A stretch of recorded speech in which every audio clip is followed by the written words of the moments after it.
Et les collègues, vous avez vu ce qui se passe là depuis le 11 mars, AS1CSP, à l'ASE, travailleur social et médico-social en PMI, assistante familiale, secrétaire médico-social, ERTAS, chef de service enfance.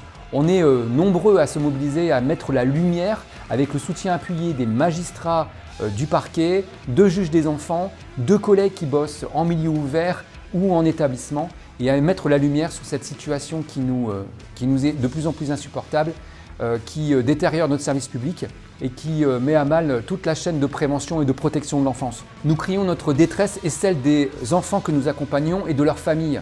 Et nous exigeons juste ce qui devrait être normal, la mise en place d'un vrai plan de réinvestissement en matière de protection et de prévention de l'enfance pour les 4 prochaines années. Et face à ça, qu'est-ce qu'on a?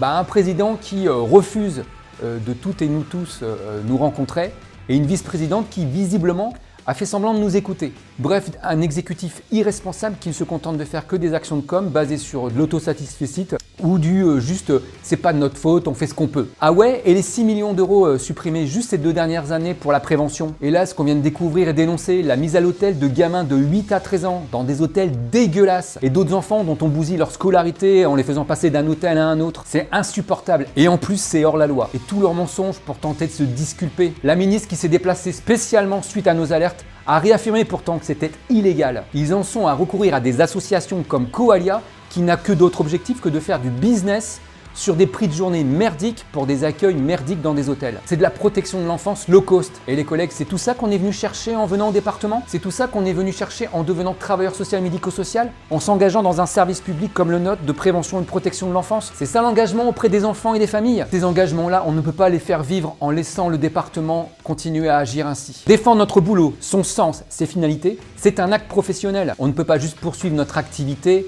comme de simples opérateurs ou des exécutants. Nous savons que nous sommes nombreux à essayer chacun de notre place à tenter de limiter les dégâts, mais nous sommes aussi très nombreux à ne plus supporter physiquement et psychiquement cette situation. Déposer des gamins à l'hôtel à 21h30, dire non aux familles que nous devons accompagner et soutenir faute de moyens, être as-femme et se retrouver seul et démuni face à un enfant en pleine détresse, ne pas pouvoir faire ses consultations de PMI faute de moyens, faute de médecins, faute de temps, plus pouvoir en tant que secrétaire médico-social ou gestionnaire PEF soutenir les équipes. Ouais, ça suffit quoi. Parce que nous savons quelles conséquences auront toutes ces défaillances, ces manquements, ces dérives dues à leur choix politique sur les enfants d'aujourd'hui et ces adultes de demain. Au moment où nous sommes sur le point d'être entendus à l'Assemblée nationale dans le cadre de l'enquête parlementaire sur la protection de l'enfance, au moment où des voix s'additionnent aux nôtres pour dénoncer la situation, comme celle du député de Roubaix qui a fait une interpellation du procureur de la République face à la mise à l'hôtel irresponsable et illégale du président du département. Au moment où le syndicat de la magistrature nous a associés à la publication de son état des lieux sur la justice civile de protection des mineurs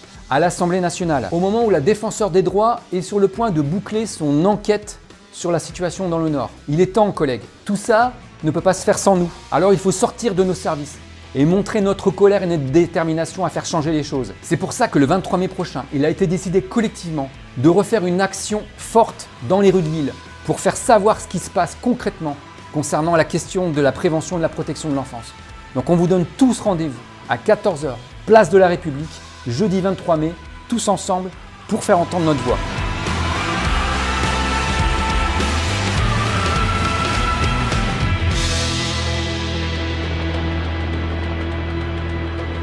Excusez-moi, là, je suis mauvais là. Je suis mauvais.